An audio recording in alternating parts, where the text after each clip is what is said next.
Hi everyone, welcome to this episode of Mentally Strong Mums with me. My name's Alina Bishop, and this little episode is going to be about positive intent. Positive intent is huge once you start to learn and practice it during your life. It helps with mental health, it helps with your own self-worth and self-esteem, and knowing that you are in control of your own state as opposed to constantly thinking about what other people think or what other people feel and being triggered by your biggest insecurities in life. So, this is a really lovely one about positive intent, being intentional about being positive when it comes to other people and how they treat you or speak to you, right? So, this is very important as well for those people pleasers. Sometimes women, if we are more inclined to be a people pleaser, if someone is negative or they're short with you or they have to rush off, you then sometimes automatically assume negative intent, which is maybe they don't like me, or maybe I've done something wrong, or maybe I have offended them in some way. So then you will ruminate about this over and over and over again to try and figure it out. And then that can sometimes condition social anxiety so that next time that you see them, you're on guard or you're worried or you're watching yourself, right? But if you were to assume and change your state into positive intent means that, well, maybe they've had a really bad morning with the kids and they just need to leave. Or maybe they've only had 3 hours sleep and they can't engage in a conversation. Or maybe they're running really late from work and they don't know how to say because at the moment they're flustered and they need to leave. So that's kind of the difference between having a positive intent and a negative intent. Because at least you can see with the positive intent, if that was communicated with you in some way, sorry, I've only had 3 hours, I've got to go, I can't talk. You would go, yep, no worries at all. Do you know? But if that's not communicated because you don't know what other people are going through and you don't know what it's like to be them in their life, you might then automatically assume negative intent, right? Negative intent is I've done something wrong or I've upset them or I've whatever it is. That can then trigger your biggest insecurities within yourself. So if your biggest insecurity is negative cognition, negative thoughts, such as I'm not good enough, that little single interaction, if you have a negative intent, will go, their intentions were negative. Maybe I am not good enough. Maybe I am not worthy. Why did I even bother trying to make friends today? What was the point? It's better if I don't even make friends with other mums. Do you know what I mean? So having these little switches and understanding about how to assume that there's a positive intent will leave you with better mental health, then sometimes your brain or intrusive thoughts will automatically assume negative intent, and then that can also trigger your biggest insecurities. It can also be a trauma response and how difficult that is, right? So when you think about the past and your trauma teaches us to prepare for harm or prepare for something bad to happen so that I can then protect myself. That's sometimes why these intrusive thoughts are here or my negative intent, because at least I can kind of prepare for something to happen. So then that will then hurt your unhealed core wound. And we've spoken about core wounds in the past, and we're going to obviously dive deeper when we go through my course. But if your core wound, as we said, is I'm not good enough, or it's rejected, I get rejected all the time, or abandonment because people always leave, that's going to be really difficult and painful with you, that interaction. And imagine if it's not. The truth is actually this side on the positive intent that they've only had 3 hours sleep, they're running late for work, they just can't talk, their brain is at capacity, they are self-conscious themselves and they don't want to admit that they're having a hard time, so then they leave, right? So we're all in this together and how difficult it is. The thing that you need to be able to do is protect yourself, protect your state, and protect your mind. Another really good one is when sometimes with your partner, sometimes if you try to message your partner or connect with them and they're not available or they're not answering, you can then perceive that as negative negative intent, such as they're rejecting me, or I've done something wrong, or they're still mad about the thing that we had 4 days ago. When in reality, which is positive intent, they're probably at work, they're probably drowning, they don't have the capacity to do this. They were also up last night with the kids because it was the full moon, what is it called, the lunar eclipse, and it was a blood moon, so we're all up at one, all of that kind of stuff.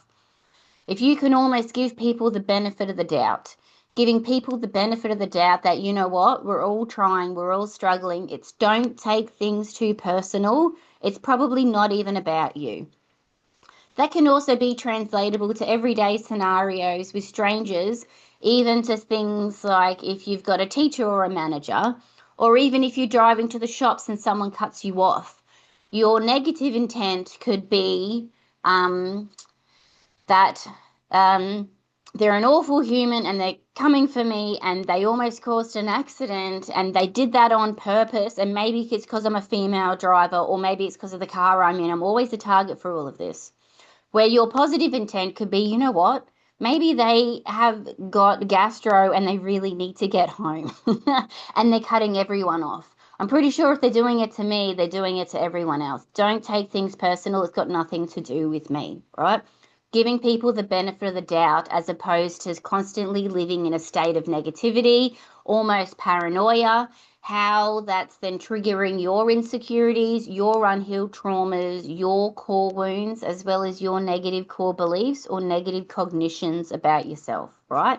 So sometimes as well, when mums come in and then they say they can't connect with my daughter, she just hates me. She's a teenager. She just hates me and there's nothing I can do and she just blah, blah, blah, blah. So that's negative intent.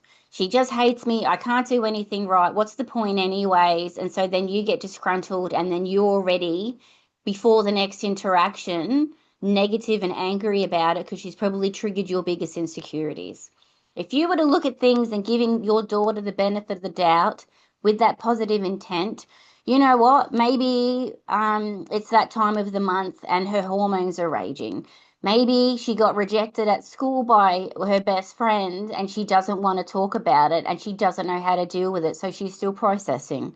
If you can look at things with negative intent and giving people the benefit of the doubt, we can deal with anything negative afterwards, right? But instead of assuming that everyone's out to get you, you're doing everything wrong, you're not good enough, and how that can then have those flow-on effects on your mind, right? So assuming the best in others until they're proven otherwise, okay? So realizing that it's not about letting people walk all over you, not being that people pleaser. It's about pausing your assumptions, because we like humans need predictability and control. So sometimes I need that predictability and control to be able to see what's coming next. How am I best going to be able to look after myself? And as well as what we said about trauma before, why are they going to come and harm me, right? But if you can pause your assumptions, and then if this is difficult for you to do on this side, if you're on YouTube, you can see me visually. So I've got, if you're just listening to the podcast, I've got my left palm out and my right palm out. The left represents negativity and the right represents positive intent. I'm giving people the benefit of the doubt. How can you live statistically on the right-hand side in the positive intent 80% of the time so that it doesn't let other people impact you, or it doesn't then feed your people pleaser? You then don't feel like that burden or an inconvenience, which is triggered by everything in the negative intent, okay? So even if you just put a pause, let's not decide what this means yet, but let's find out. Maybe even if you saw that other mum the next day or the next week, oh gosh, was everything okay? Oh, no, it wasn't. I was having the worst morning. I'm sorry I was short. I didn't mean to do that, whatever that looks like, right?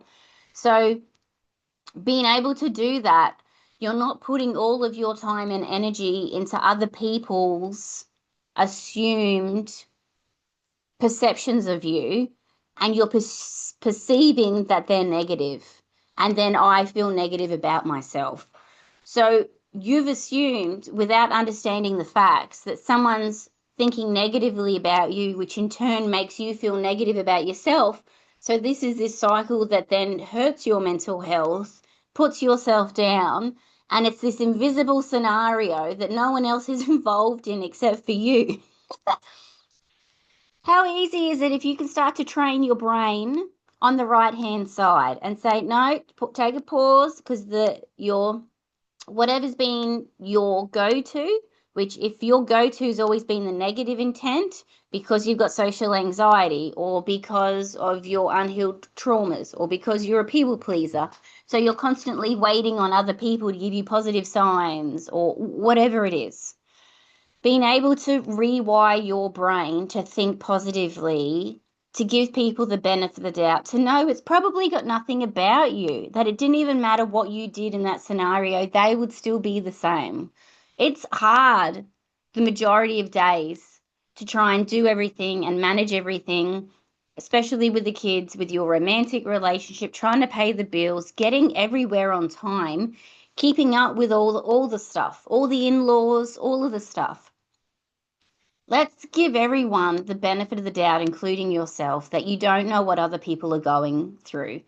But if you constantly assume that it's always about you and you're perceiving that you've always done something wrong, that's going to keep you stuck, and that's going to be awful for your mental health. Okay. So being able to have some kind of control over your own brain and over your own thoughts and over your own state. And when I talk about state, so you can have a happy state, you can have a calm state, you can have a relaxed state, or you can have an anxious state. How can I choose to always work hard for my mental health, for my physical health, for my emotional health, to always be in a bit of a calm state or a positive state and give other people the benefit of the doubt? To know that's their stuff, that's got nothing to do with me. Maybe they're having a bad time. Maybe they've got gastro and that's why they cut me off. Maybe, you know what I mean? It's got nothing to do with you. All you have to do is do your best. If someone asks for help, then obviously you can help them. If everyone's drowning, which it kind of feels like it a lot of the time, don't make things more difficult for you or for them. If you need help, I'm always here for you.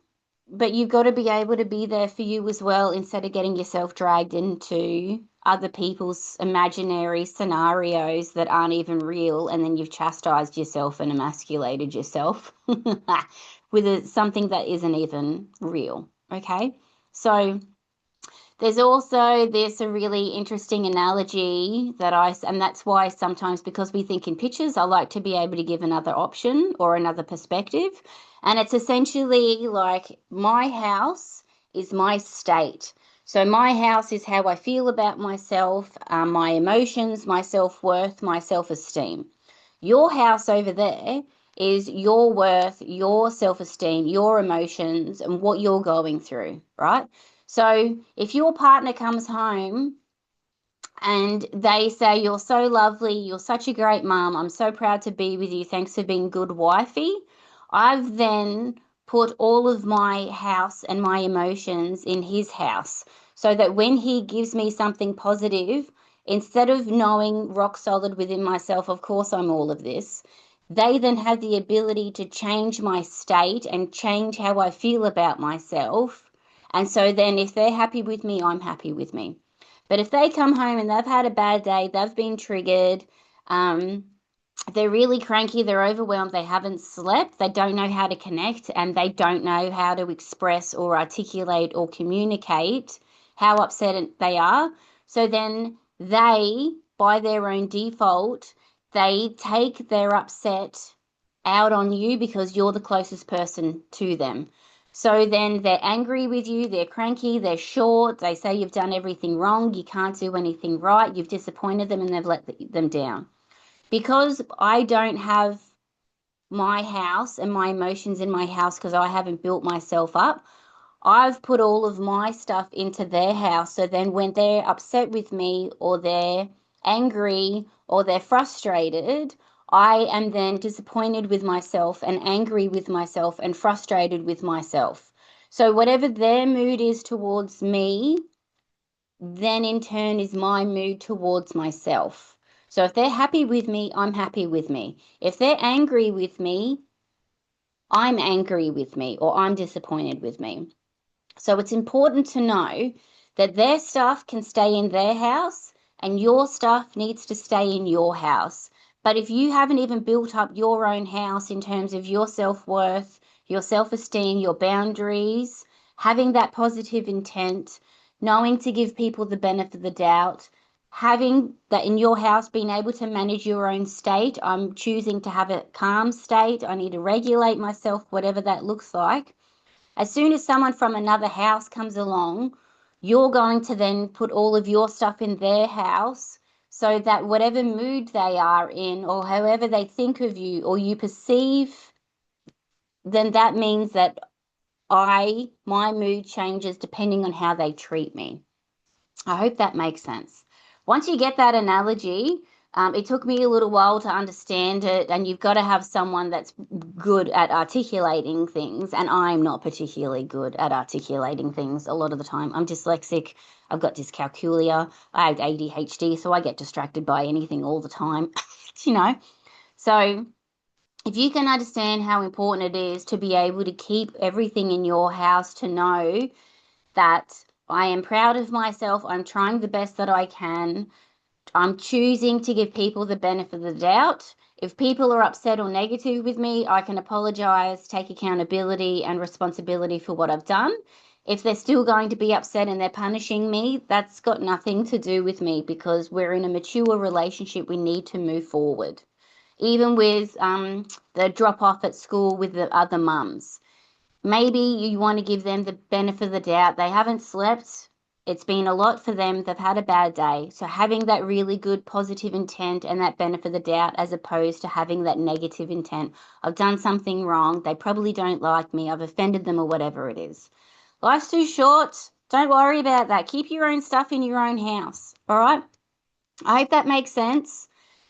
If you don't already do this, you're going to have to work 10 times harder so that this will become your normal, okay? Because if you've had negative intent and you've been a people pleaser the majority of your life and you don't have a house because you put all of your emotions in other people's houses, then this is going to take you a couple of weeks or even a couple of months of practicing every single day to be able to change and rewire your brain so that you don't automatically have those thoughts, those intrusive thoughts. And obviously, if you've got unresolved trauma, that'd be really lovely to look at as well. All right. Well, thank you so much for everything. I hope you have a wonderful day. And any questions, let me know. And if you have any other episodes you want me to be able to talk about, message me, contact me, email me, and I'll be able to help and support. All right. Thank you. Have a great day. Bye.